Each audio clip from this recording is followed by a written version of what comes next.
বাংলাদেশের যাত্রা শুরু হয়েছে, সেই বাংলাদেশের শহীদদের কাছে আমাদের কমিটমেন্ট হলো এই, বিগত দিনের প্রতিটি গুম খুন হত্যাকাণ্ডের বিচার করব।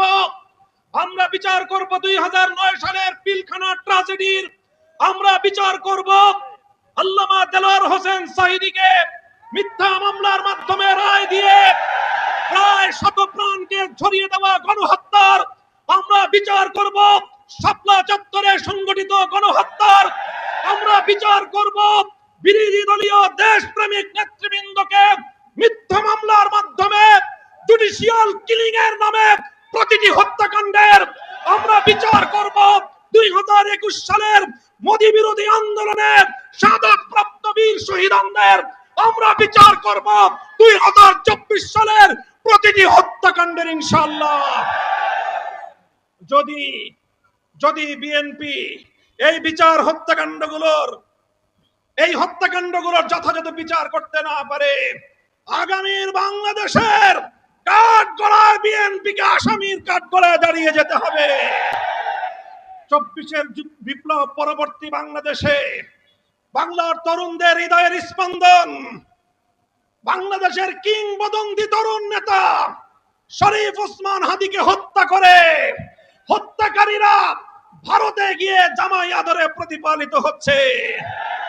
আমরা ভারত সরকারকে বলতে চাই, শরীফ ওসমান হাদীর হত্যাকারীদের বিচার করবার অধিকার বাংলাদেশের রয়েছে, সেই হত্যাকারীদেরকে বাংলাদেশে হস্তান্তর করো।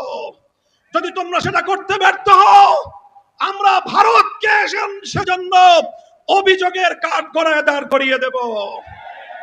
আমার আখেরি পয়গাম, যেই ফ্যাসিবাদ বিতাড়িত হয়েছে সেই ফ্যাসিবাদ আর বাংলাদেশে পুরনো রূপেও ফিরবে না, নতুন রূপেও ফিরতে আমরা দেব না।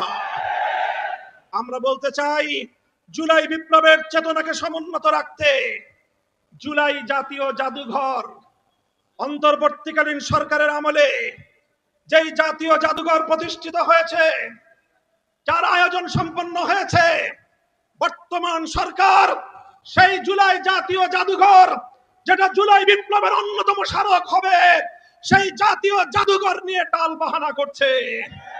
মনে রাখো, জুলাই বিপ্লবের পিঠে যদি ছুরিকাঘাত করবার চেষ্টা করো, ইতিহাস থেকে নির্মূল হয়ে যাবে তোমরা।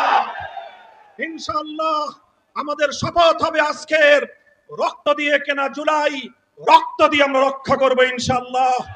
ইনকিলাব জিন্দাবাদ, ইনকিলাব জিন্দাবাদ।